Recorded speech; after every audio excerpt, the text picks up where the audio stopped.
Oh, today we're gonna have a good day.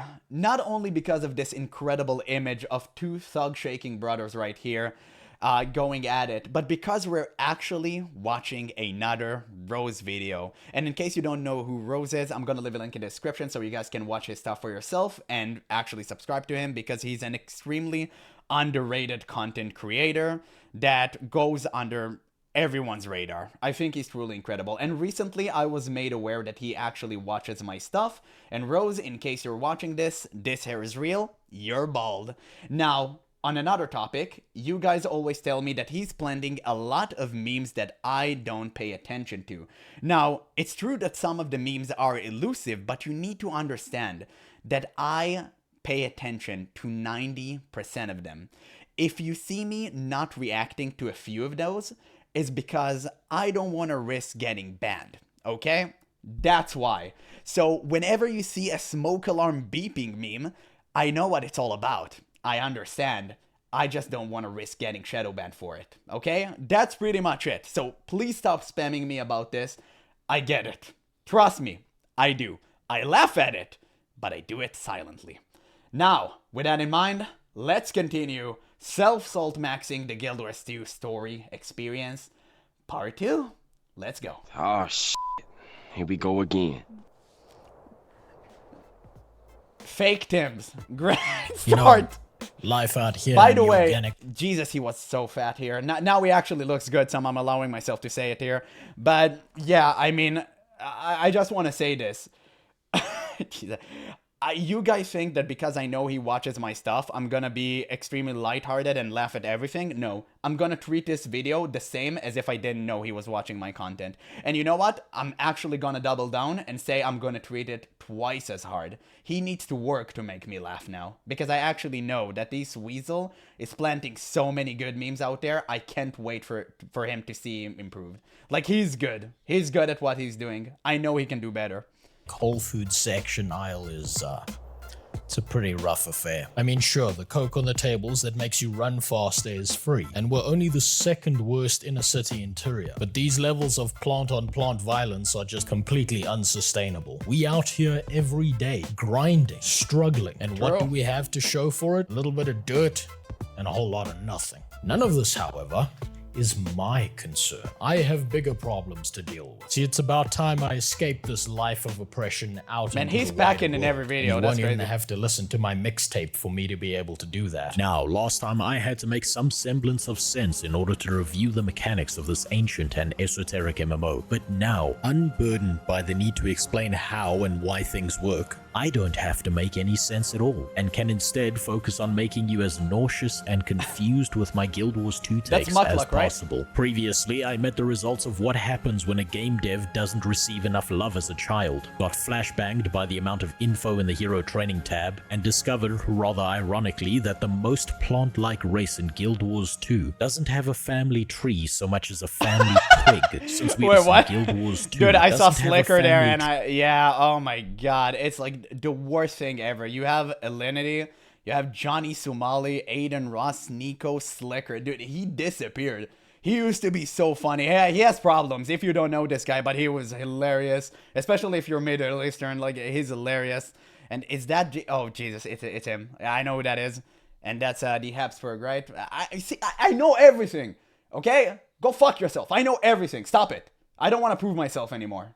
Just leave me alone, guys. Tree so much as a family twig, since we all came from the same place and were all genetic dead ends incapable of reproduction. That is, of course, aside from our one mom who we're all related to. But most importantly, I'm finally beginning to hear whispers of our greatest and most feared enemy. And it's about time I prepared myself to face him by completely forgetting he exists and finding a new zone to level up in. I actually stopped right before Zaitan. I want to start recording a Guild Wars 2 videos. I'm about to do it very soon. But I want a 100% Tira before I move forward into the expansion. But you're gonna get a Zaitan video very soon. In Geography Wars 2, these level brackets for zones are more of a suggestion than a rule, because as long as you're not under-leveled, you can go wherever you want and the game's just going to scale you down appropriately so that you can experience the content. Will this probably suck later when I'm level 80 and I go back to a beginner zone and can't kill a level 2 squirrel without a single shot from a gun? Yeah, probably, but I don't know if his frame rate dropped for a reason or it's just a meme. At this point, I'm just too confused. I'm lost in the sauce, brother. Maybe his roof collapsed at him again, and it's all he's left with. He just recorded from his, I don't know, like, son's phone or something. I'm not one Sorry to if I'm being wrong about that that. I haven't been using in the mouth. And so I press on, deciding that I'm just about old enough now to catch crabs, collect what looks like slightly expired jizz blobs for a robot and his master, and continue finding out just how forgettable the backstory of these sentient vegetables is. That's right. We're allowed to make these jokes now after finding out what he did. At this point, our intrepid hero is supposed to go after an ancient artifact from the land of death called Ore, but the houseplants who know about the artifact are currently missing. So I'm forced to track one of them down, kill some undead, and meet up with Carys, the single most cringe-inducing Sylvari of the entire game. This right here is the kind of character that separates the amateurs from the pros, and Julie Nathanson, the voice actor of Cabbage, is definitely a pro. You can tell because she had to read some of these lines out loud and have them haunt her nightmares, as well as have her voice immortalized in this horror show of a dialogue. And even after doing so, there's not a single mention in her wiki about her putting a gun in her mouth and redecorating the nearest ceiling. We thank you for your service, Julie, and hope that you're in a better place now. Cringe Princess tells us here that forgettable mentor number 25, Tegwin, managed to somehow be outsmarted by a bunch of fish who are now holding her captive underwater.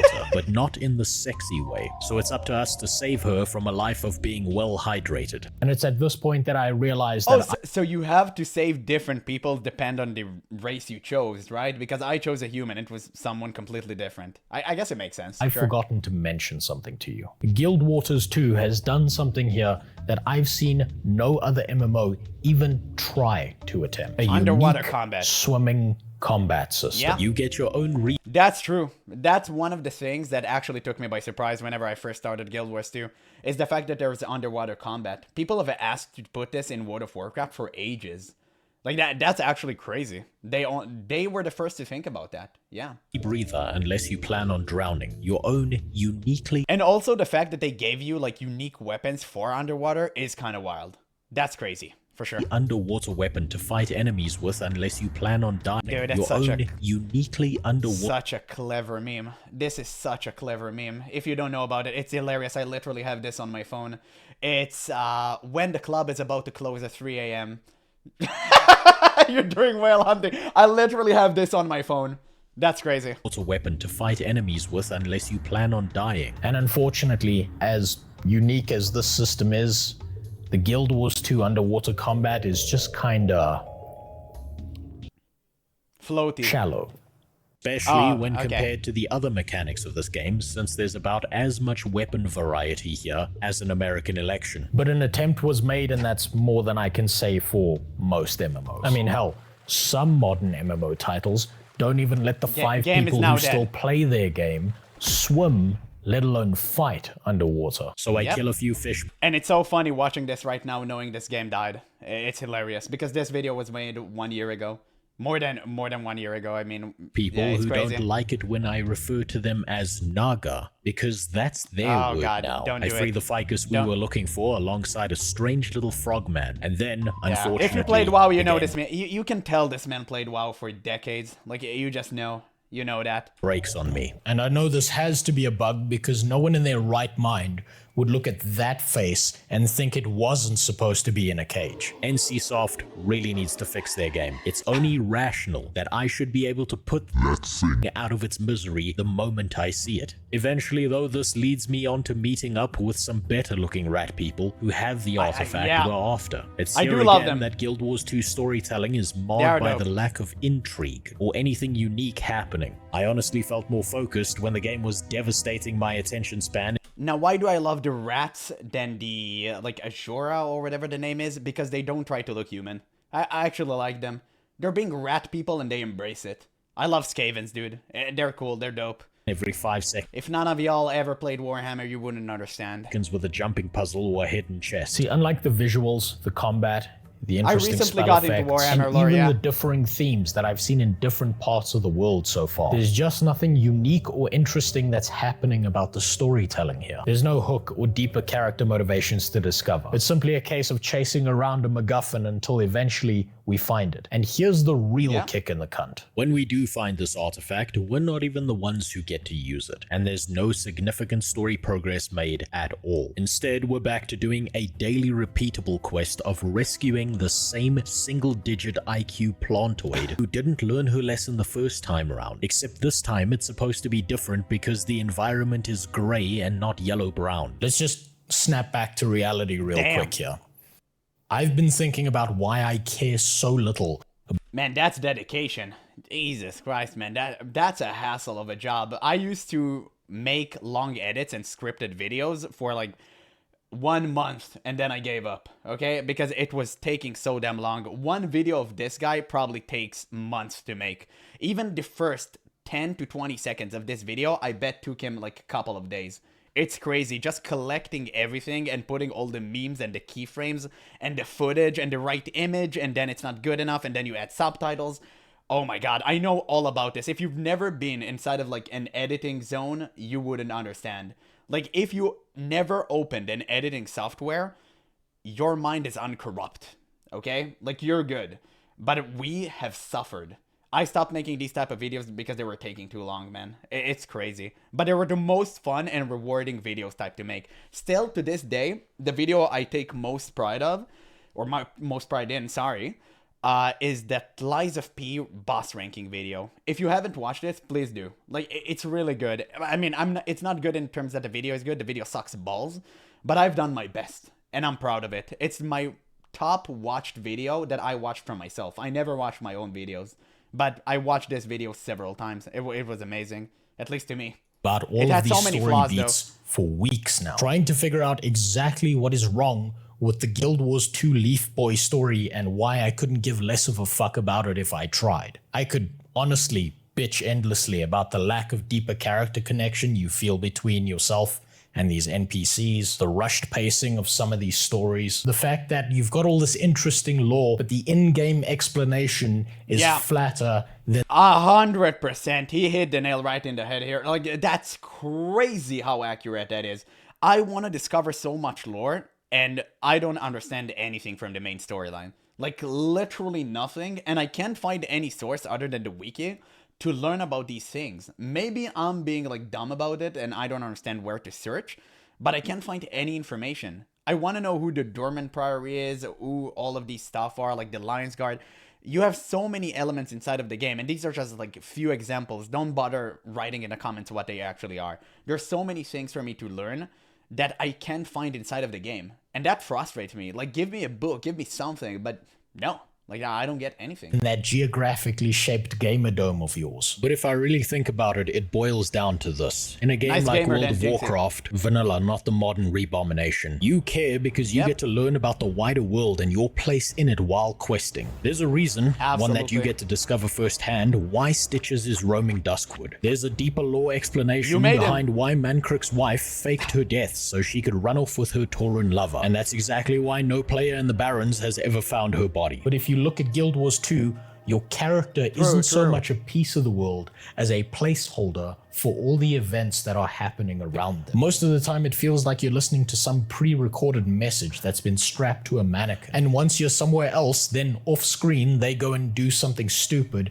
that you have to come in and solve. Look, I get it. Guild Wars 2 is touted as the everything game. And there is everything in this game. I've seen so much cool shit, but got to experience none of it firsthand yet. And you learn next to nothing about that from the in-game world itself while you're leveling up. Maybe it's because the leveling experience is just old and outdated at this point, but then I would argue that instead of an extra expansion, they should probably be working on a better revamp of this section of the story. 100%, 100%. A good base game is the right decision for every MMO, because nobody's gonna continue to the expansions if they don't understand what the hell is going on in the base version. Especially where the base version is actually free. most players won't be incentivized to continue if they don't feel connected to the game. Because I promise you, I would slam dunk an Asura baby face first into a trash can without a moment's hesitation if it meant that I got to experience the roller beetle I would have done so for free. racing while I was leveling up. This game has a ton of variety. I can see that from a mile away. I just can't experience any of it because I'm not level 80 yet. And that's a real shame, especially for new players when you think about it. So far, the leveling consists of completing allocated story rations and then just getting right back to explosively shitting out levels until you hit the next decade bracket for more mediocre story quests that have you do the same thing with some forgettable dialogue sprinkled in.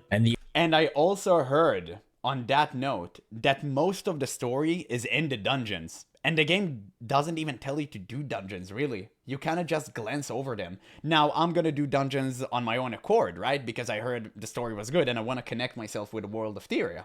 So naturally, I'm just gonna do it. But the fact that the game doesn't really tell you anything about that, and dungeons are not mandatory, they're actually on the contrary, they're actually, not only they're not mandatory, they're not really supposed to be doable, right? You're not supposed to do them. I mean, that's what I was trying to say. My English kind of sucked balls there. You're not supposed to do them. It's outdated mechanic as far as I understood from you guys. Maybe I'm wrong about that. And that's unfortunate because I heard the story was insanely good. So maybe just make them mandatory and make them soloable. The only reason Guild Wars 2 can get away with this is probably because of how fluid the combat feels and how good the low poly world still looks even to this day. It's no exaggeration when incredible. I say that nothing interesting or It's so funny to hear that people like clown on the graphics of this game. I think this game looks incredible, but maybe it's because I'm a WoW classic Andy and I don't really care. significant really happens story-wise or mechanics-wise between the levels 20 and 30 story brackets. All you do is play tower defense that you don't even need to be present for, track down some legendary sword that you will get to use for exactly one mission. Yo, that all in sword, order to dude. kill a I asked if you can obtain it, and so many people have told me, like, yeah, you can do it. And man, it's good to know. I'm 100% gonna acquire it. I don't know how. I heard it was difficult, but yeah, I'm gonna do it. Lich who named himself after the first car that cut him off on the freeway one day on his way home. You do, however, get to learn how much better looking the human capital city is in comparison to our own original fertilized hood. I mean, look at this place. Actual civilization. They even know to keep all the poor people over in their own segment of the city so that no one else can smell them or care about their problems. Thank God. Just like in know. real life. Look, something is obviously missing from my experience here. And I also said about this city where I said that it was way better than Stormwind, which is something that was very difficult for me to say because I'm not an Alliance player, I'm a Horde player, but, you know, Orgrimmar looks like just a bunch of hut glued together, so it doesn't really count. Like, Stormwind is the go-to place if you want to have the best WoW experience ever. Like, the music, the atmosphere, the vibes, the people, but yeah, you know, it was the go-to place back in the day. And to see Guild Wars 2 had managed to top that off, it's crazy to me. It's just insane. It completely blew my mind when I came back into the game because I didn't remember it to be this good. Has to be something that I am missing that kept people interested enough that they got to level 80 and out of this mid-range no man's land. And I think I know what it is. It has to be the dungeon experience. People obviously get through this lull in the story because the dungeons must just be that good when leveling up. Now, I might have a bit of error message PTSD from my very first character trying out a dungeon, but it's just about time I conquered my past failures and do the one thing that no MMO player ever wants to do, and be social. Stick with me here. Guys, the reinforcement armor anvil, does it do anything? I didn't get the thing. I clicked on it, but I didn't feel like it changed me as a person. I don't know what it did. I really don't. Can you explain to me? Like what it's supposed to do? Maybe this whole time I've been playing Genital Warts 2 wrong. Maybe I've been eating. Dude, fuck Blackbeard. He was such an oppressive character. If you haven't played Rainbow back in the day when he came out, Jesus, man, it's insane. Like, he literally had a steel fucking wall in front of his face, and you couldn't headshot him. And he peeked through window, it just shot player. It's an FPS thing, you know what? It just, let it go. But if you know, you know. the box the Pop-Tarts came Navy in and fucking not the seal, dude. Pop-Tarts themselves. Annihilated me. Maybe just like how The Witcher 3 is just an extra fold of skin that hides the cheesy center that is the card game Gwent beneath it, the Guild Wars 2 world is nothing more than an excuse for amazing instanced content. So step 1 is form a group. Damn, Easy this enough puzzle when is you're fun. not socially retarded, so I rope someone else into doing that for me. And then, once that's done, step 2 is... And will you look at that? It's already over. Guild Wars 2 dungeons would probably be a fun experience if not done with a group of coked out speed freaks who play this game like their mom just told them to get off the PC 10 minutes. Absolutely. I've done one dungeon and we just blazed through it and everyone clowned on me for just not skipping through the cutscenes because I wanted to hear the lore, which I understand to a certain degree. They're there to just fill a purpose. They're not really after the lore, so it is what it is. I'm gonna still do the dungeons. I'm probably gonna do them solo. Ago. But that's who you are going to be running these dungeons with in 2024, because the simple fact is that Grandpa's World 2 is probably older than most people on the internet these days, and that means 99% of the people you're running dungeons with are long-time veteran players, and they treat dungeons the way a sweet baby ink employee treats public relations. They destroy that shit in record time, and I'm pretty sure I was still watching the dungeon intro cutscene by the time these guys had downed the first boss. And the worst part was the story. Crazy how we had the exact same experience. Like, literally the same. But I guess this is just the new player experience. It is what it is, man. Story that was attached to this little piece of content in the dungeon was actually more interesting than the MSQ itself. What I managed to pick up in the brief moments of cutscene that I did get away with not skipping was that it all revolved around convincing a Ghost King that no matter how hard he tries, wishes don't always come true because he's still dead, and as such, his body and earthly possessions are now nothing more than a chew toy to the descendants of the feral cats who helped kill him a while back. And I couldn't even take the time to enjoy it, because if I did, I would have missed out on all of the combat. I really want to do a dungeon right now. Now, I'm pretty sure that in the past, these dungeons were a pretty solid piece of content, but right here, right now, they're just not. So that, unfortunately, rules out sprinting through dungeons as any kind of significant leveling experience in 2024. Which means that we're back to doing hard quests, and like I said in episode 1, they aren't bad, but they're not good either. And that only leaves me with one objectively high-tier 10 out of 10 thing to do between getting a new batch of mediocre story quests, and that's the dynamic events. So that's exactly what I default to doing whenever possible. Eventually, I lose myself in the experience, as I always do, and forget that I've already gone a little past the bare minimum requirement of level. The dynamic events in this game are so good. I really wish more MMO would start like implementing these. It's such a great system. It's phenomenal. 40. You know what? I needed this break from the MSQ just to take in the world and just enjoy how gorgeous everything is, even if it is this old.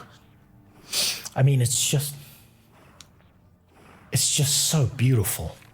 But I'm told by my chat that this is the point where things at least start to get better story-wise. We've apparently now made it over the wall that turns most new players away from the game, and I'm already more than halfway to level 80.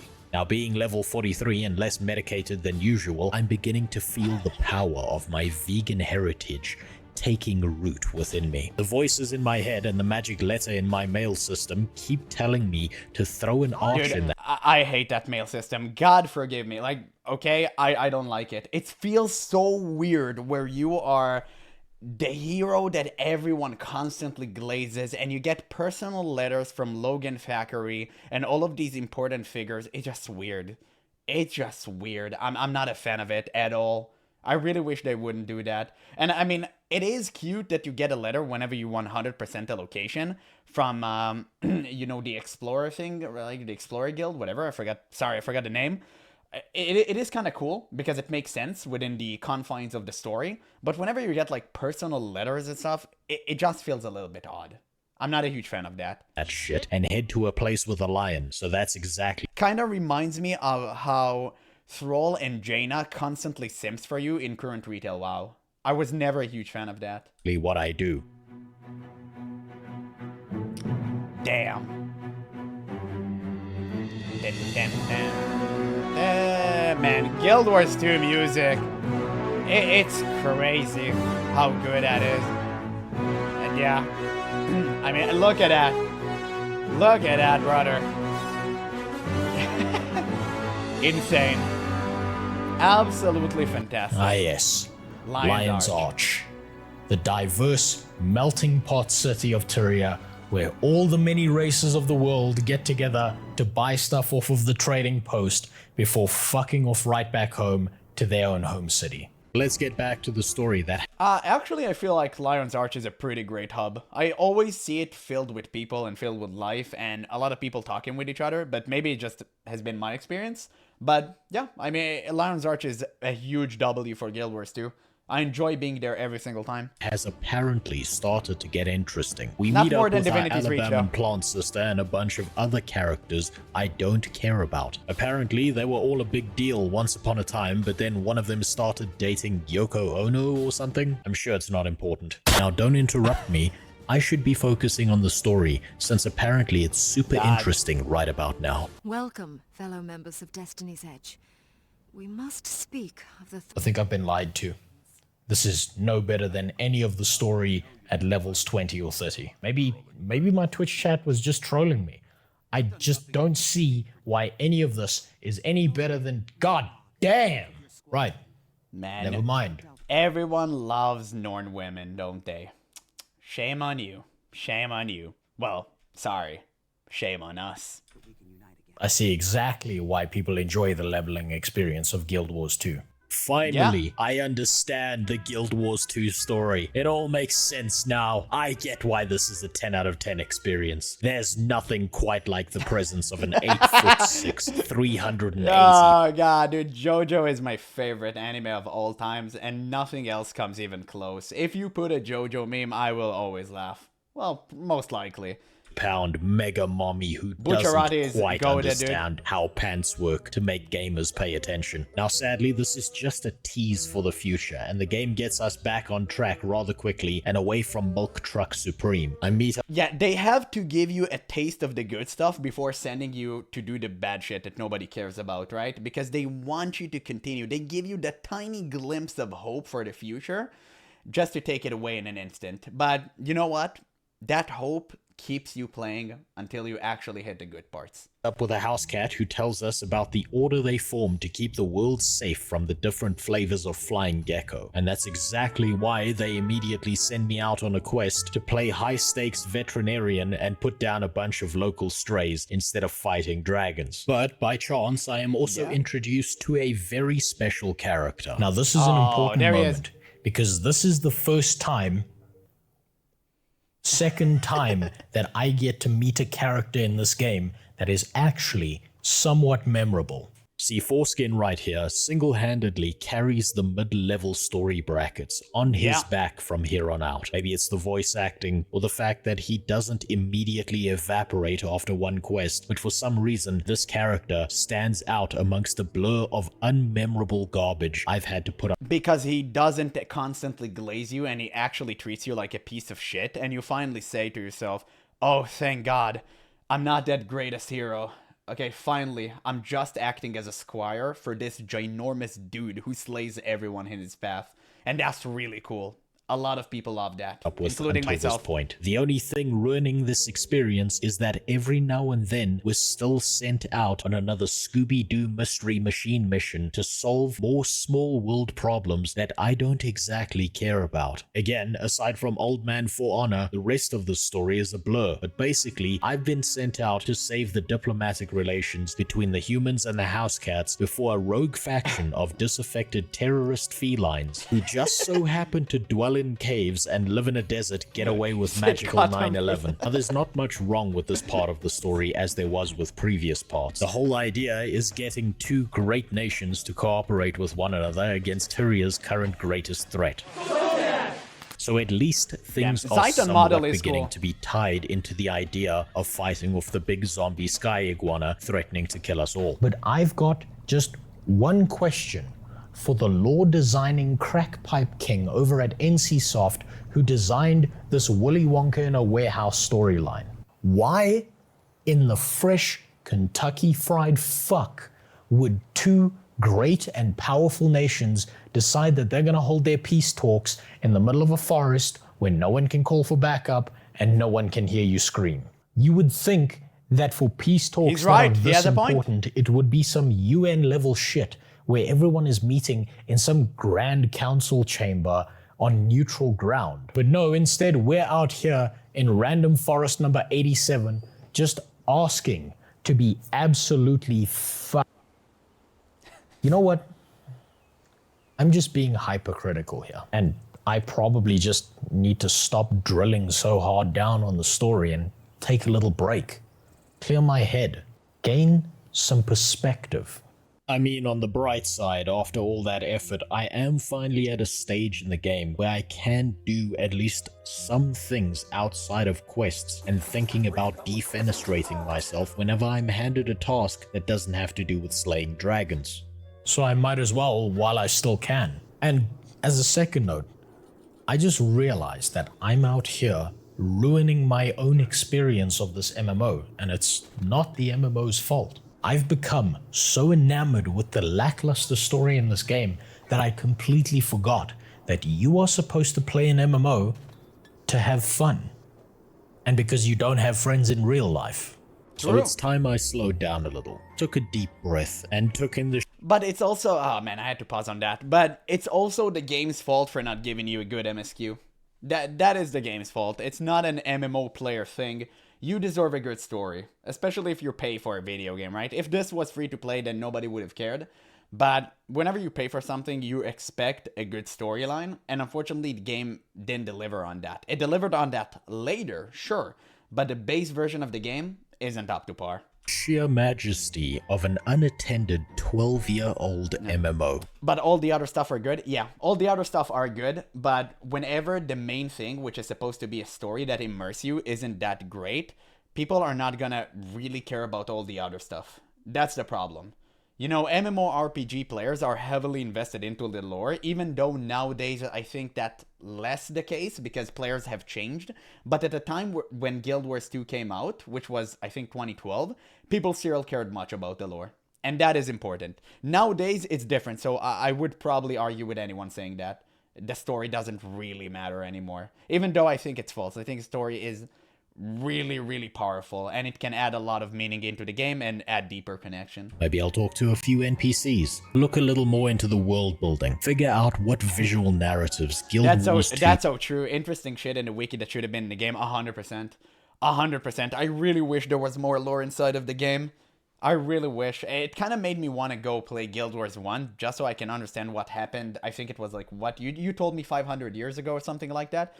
I really want to know what happened. It kind of sucks that I can't, and I need to go to the wiki to discover all of this stuff. It sucks. It sucks. It really takes you out of the experience. And don't tell me, oh, you can type /wiki inside of the game. And dude, I don't want external sites, okay? This is exactly what killed the World of Warcraft experience. Like, I don't want any external sites, programs, systems, whatever, okay? I want this implemented inside of the game.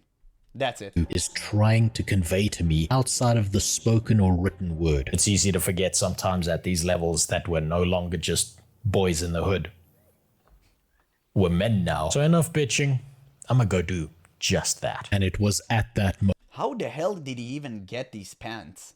What? That's crazy, dude. He has a ghillie suit lying around. This man is an actual legend. Respect. Moment that I found it. I found the secret to leveling up in Guild Or he took his grandmother's carpet. Yeah, that might be the case. Wars 2. Finally, I knew how all these players had done it and survived the journey with their minds still intact. It was right there in front of me all along, and I just couldn't see it until now.